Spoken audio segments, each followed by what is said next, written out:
Let's return to This Week in America. Here's your host, Rick Bratton. Welcome back, everybody, coast to coast, This Week in America. Fans of the fantasy genre will not only fall in love with the new novel, The Wishing Tree, part of a trilogy, but also the author, Bevan. The first volume of the trilogy weaves together elements of science fiction and fantasy to produce an exploration of human needs and values, a mesmerizing fantasy thriller, a beautiful setting, relatable characters, and exquisite writing. Bevan is a retired librarian. He spent his life working with books and people. He's also been a book reviewer, a technical writer, a database administrator. He lives in Wellington, New Zealand with his wife, Naomi, who edits his work. The Wishing Tree is his first novel. Bevan joins us on This Week in America to talk about Book 1 of his series, The Seeds of Time trilogy. Book 1 is The Wishing Tree, and with us is Bevan. Bevan, welcome to the program, and America by telephone. Welcome. It's great having you with us. Thank you very much, Rick. It's really great that you invited me. Well, much appreciated. It is our pleasure. You're welcome. It's a pleasure to have you on the program to talk about this book, the first in the trilogy, getting excellent reviews, not only here in the United States, but internationally as well. The book is The Wishing Tree. Where did this idea come from for this story?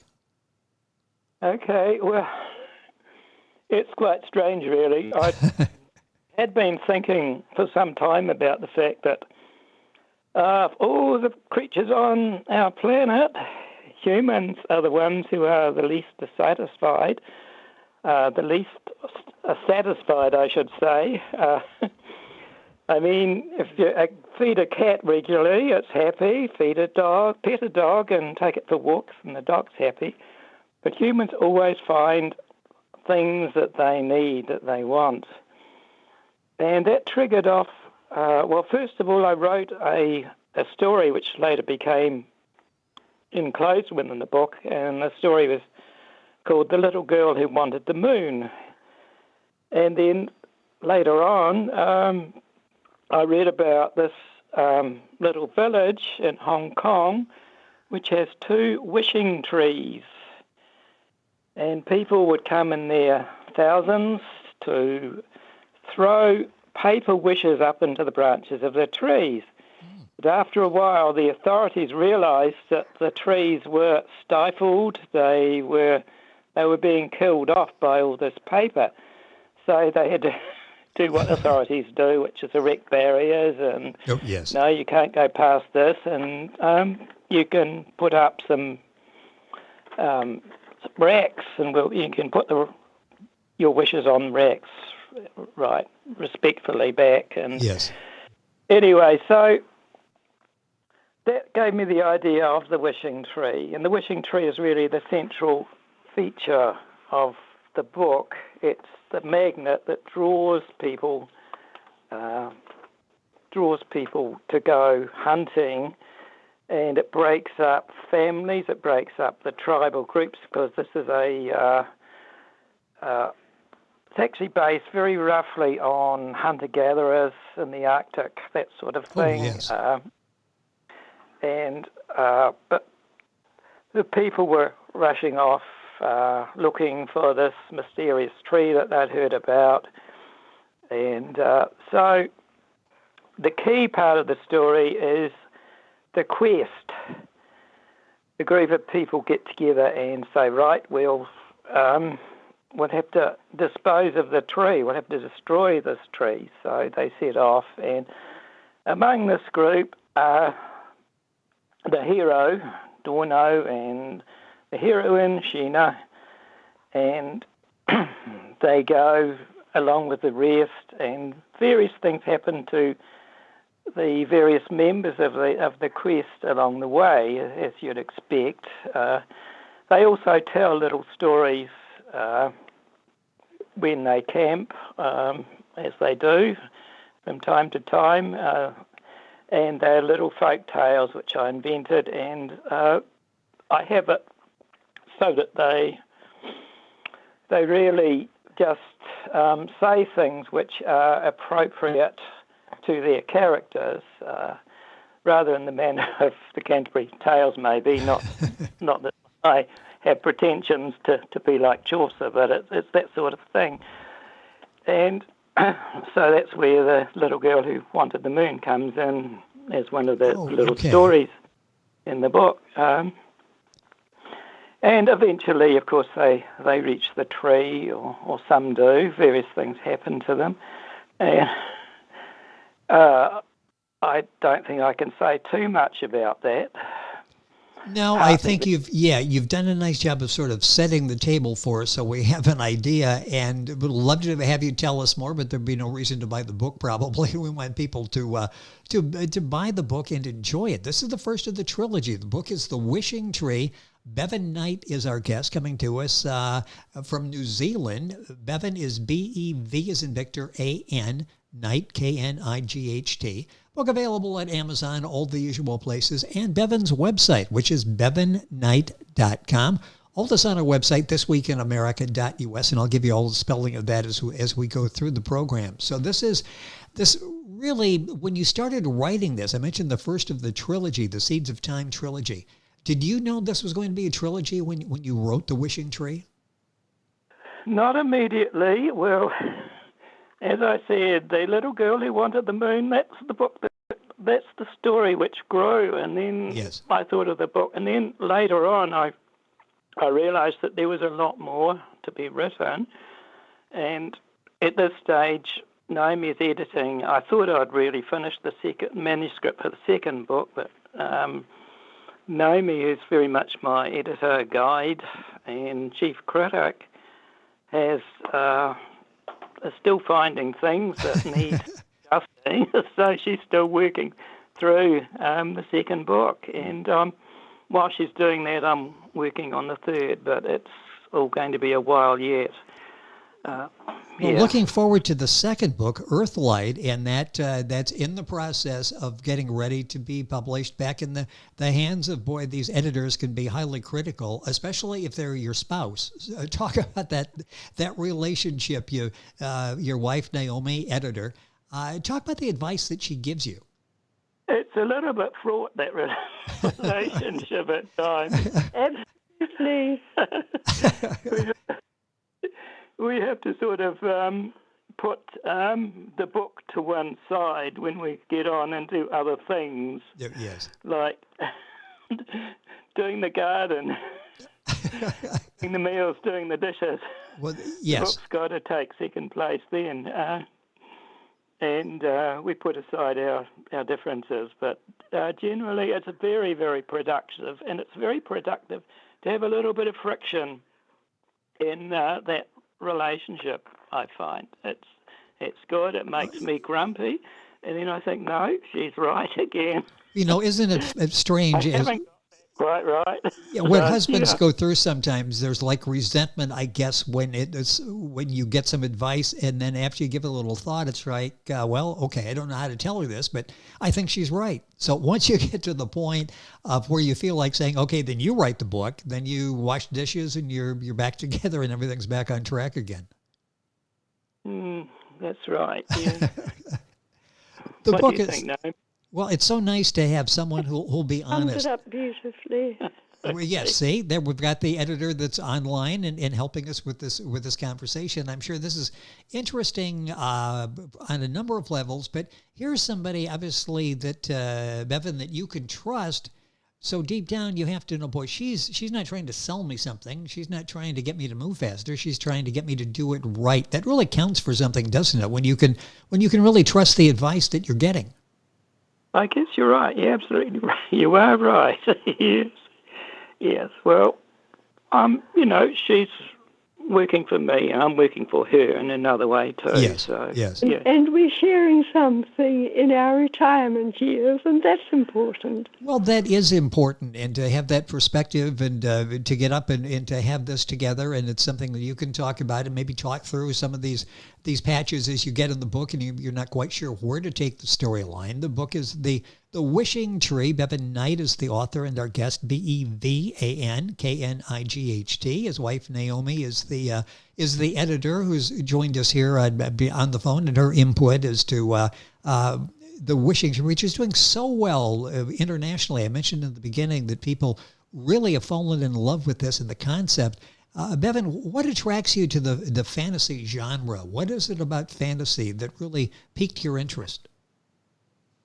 Fantasy? Well, I've always loved fantasy and science fiction. I can remember I read all the old classics, way back. But the thing about fantasy is that you can take a situation which is a very common one, but people maybe take for granted, and you put it in a totally different context, so that can really shed light on it in a way that people will not usually think about it. They will see things in it, and that's what I've been trying to do with these books: is give new angles really on familiar themes, Yes. and especially various needs, attitudes. The book's it's got the usual things. There's love, romance, there's revenge, there's ambition. Yeah, yes. But in the sort of setting that people will not normally expect to see it, or so. Yeah, I'm not sure if Naomi's still on the that. line. Oh, go ahead, finish that thought, please. I'm just hoping that is something that people do pick up when they read it. I think they do. They do, judging from the reviews. Responses. So, yeah, the reviews are excellent. I don't know if Naomi is still on the line, but Naomi, what's this like reading this? This has to be enjoyable on one level. Then you got to realize, okay, I'm editing on the other. This has to be fun for you to be able to share in Bevan's storytelling. Yes, well, I think it enhances our life generally. It gives us something in common to talk about. Bevan walks around with a smile on his face and his feet not quite touching the ground when he's thinking about something to do with his writing. And I think he's very fortunate that I'm there to say, it's your turn to do the dishes. Yes. It's grounding, Yeah, all writers need that from time to time, that bringing you back to earth and realize, okay, there's more than sitting down at the computer and writing the story. Bevan, as you were not only just growing up, but even now, are there writers that have been a particularly strong influence on your writing? Well, I think it goes back for me to the old stuff that Joseph Campbell wrote about, the monomyths, the quest, either to go off and either find some great treasure or lose something, destroy something, as in the case of Tolkien, Yes. of course, to destroy something that was of a terrible threat, which is slightly more the line I'm following here. That definitely has influenced me quite a bit, I would say. I think the first fantasy books that I came to particularly enjoy were Ursula Le Guin's, especially The Left Hand of Darkness comes to mind as quite a special book for me. Bevan Knight, our guest, coming to us from New Zealand with his wife and editor, Naomi, on the line with us. The book is The Wishing Tree, the first in a trilogy. I mentioned it sitting at the computer typing, about writing out your book.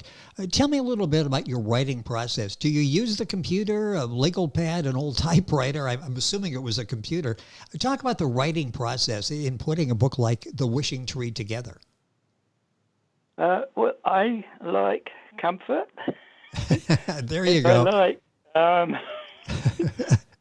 So some of I've actually got a bed which we set up because I had some medical things, so we got a bed which works like a hospital bed. You can raise the feet, or you can raise the head of the bed. And I find that this is a perfect place for writing, as long as I don't go to sleep. So some of the writing's there. And some of the writing is, I like sitting on the deck if it's sunny as well. I love writing outside, even though it should be distracting, but I love it. So... You know, in the book cover for the wishing tree.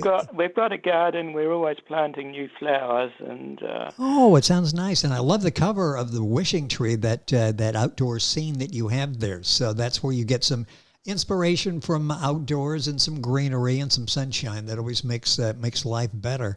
How about your personal experiences? Have those influenced your writing, do you think? And I mentioned the background with a retired librarian, for example.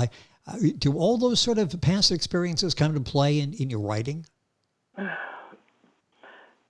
lot of the library things don't very much, because most of that was what they call left brain activity. It was strictly, the IT work was all very, very logical. I was actually fortunate that I was a bit self-taught. I had one of the early Apple computers, and I taught myself to do with it just about everything you could do with it.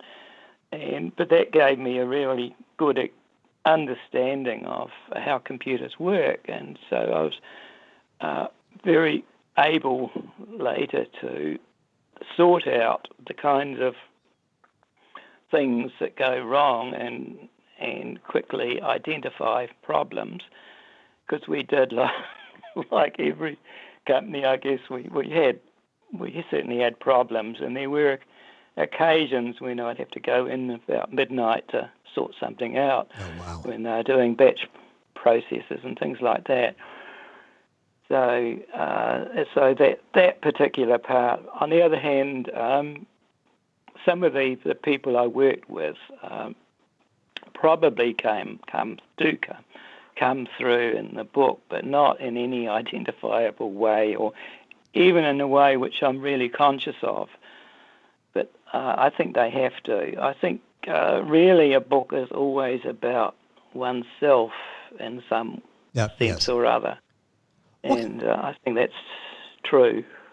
What kind of responses are you getting? I mentioned the reviews I'm reading, and people love what you've done. They've loved the storyline. They fell in love with your storytelling ability. What kind of response are you getting from readers there? Yeah, right. Varied. Some people just love it to bits, and obviously were able to get right in and fill in any blank areas with their own imagination. Yes. Others, I introduced it to my friends, and some of them said, well, it's not my thing. But those who liked it loved it. Yeah, the reviews are so excellent. And Naomi, I'm sure they told you, boy, the editing was really tight. I'm sure they enjoyed the editing of the book. You like the editing, huh? Yes. Nice job with that. It's husband and wife. I was quite brutal because Bevan puts in a lot of detail, and I took out a lot of detail, and I always felt a little bit guilty that I was doing this to him, and he enhanced my guilt considerably. So that bit of feedback is most appreciated. Yeah, he sensed it, and he went right after that. Sometimes that happens. The book is The Wishing Tree. It's available at Amazon, the usual places. Bevan Knight's website, bevanknight.com, B-E-V as in Victor, A-N-K-N-I-G-H-T.com. I'll give you all that before we wrap up the program here. A couple minutes left. I'm going to go back and talk about the idea of this trilogy. This is the first part of a trilogy. Can you give us a little insight into what's happening in book 2, which I understand is What Earthlight, and that's about to be released here at some point, still in editing. An overview of some sort of what we can expect in books 2 and 3. Okay, well, book 2 takes us to the home planet from this fantasy planet, and it's a little way into the future. So it's a little bit close to the bone in a way. There are issues such as alternative realities, which take on a different meaning on planet Earth. And there's more sex. Okay, so we got that introduced into the coming series. So this is good. This is good. The book is the Wishing Tree. Yeah, Naomi, go ahead. You brought that up. That's going to be introduced into the coming books in the series. Follow up on that. That was my input. I must admit, I suggested in the first book there should be a little bit more romance, and that's something that Bevan definitely took on board.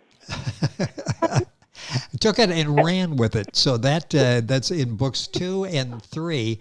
Bevan, you mentioned that book 3 you're working on. Are you close to wrapping that up, or are you still got a ways to go with that? Oh no, it's a long way to go on that one. Okay. That's still, what I do on this is another way in which I write, is that I do write down scenes when they come. I write details in order really, because I'm exploring a situation myself, and I just put down everything. And so it does need to be tidied up. Cut in half. Okay. Yeah, I write about 3 times as much as would ever eventually go into a book. So, yeah. See, the writer says it needs to be tightened up, and the editor says cut in half. So there you have the conflict between the writer and the editor, and the finished product is what counts. And everybody loves the Wishing Tree, the first in this 3-part Seeds of Time trilogy. A minute or so left in the program. I'll ask each of you, Bevan, is there any final thing that you would like to say about the book, and giving them, getting them to buy and enjoy the book? Anything that we've missed here? Well, really, I'll just say that I try not to be at all heavy-handed in any way, to point any morals to. I try and let the characters speak for themselves, or show their characterizations through their actions, through the dialogue. Yes. And in no way do I try, and I don't know how whether that works or not. I try not to have any sort of judgment intrude from a writer's point of view. Bevan has a very expansive mind, and he has the gift of being able to see the perspective of many people at the same time. Yes, so that's definitely a gift he has.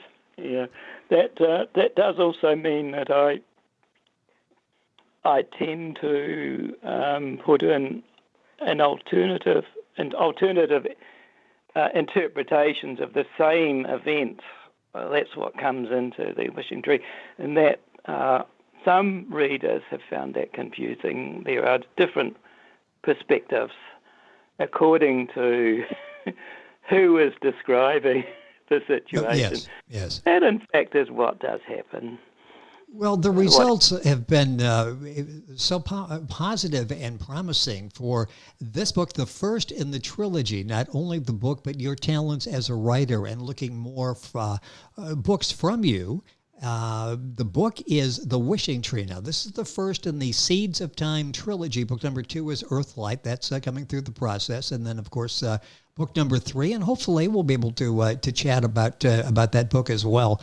Bevan Knight is the author. That's B-E-V, if you're Googling, B-E-V, like as in Victor, A-N, Knight, K-N-I-G-H-T. His website is bevanknight.com. Book available at Amazon.com, all of the usual places. And with us on the program is wife Naomi, who is the editor. finished with the wishing tree that's out there, working now on Earthlight. And Bevan, it's been a pleasure having you on the program. Naomi, great to get your input as well. This has been fun. Thank you for joining us on the program. My pleasure. Thank you very much. It has been fun, and I look forward to the wishing tree, the continued success of that, and Earthlight, which will be out soon, and hopefully we can talk about that as well. And all of this, all the information is on Bevan's website, bevanknight.com, and of course, information on our website, thisweekinamerica.us. Back on today's program after these messages. This Week in America is online. You can visit our website, thisweekinamerica.us. Scott Pinkerton, associate producer of This Week in America. Jay Anderson, segment producer. Ben Watson, webmaster. Otto Bechet, director of engineering and TV production. This Week in America produced and is a trademark of Blue Funk Broadcasting, LLC. For information on all of our guests and to listen to this week's show, our website again at thisweekinamerica.us. And I'm Sean Bratton, executive producer of This Week in America.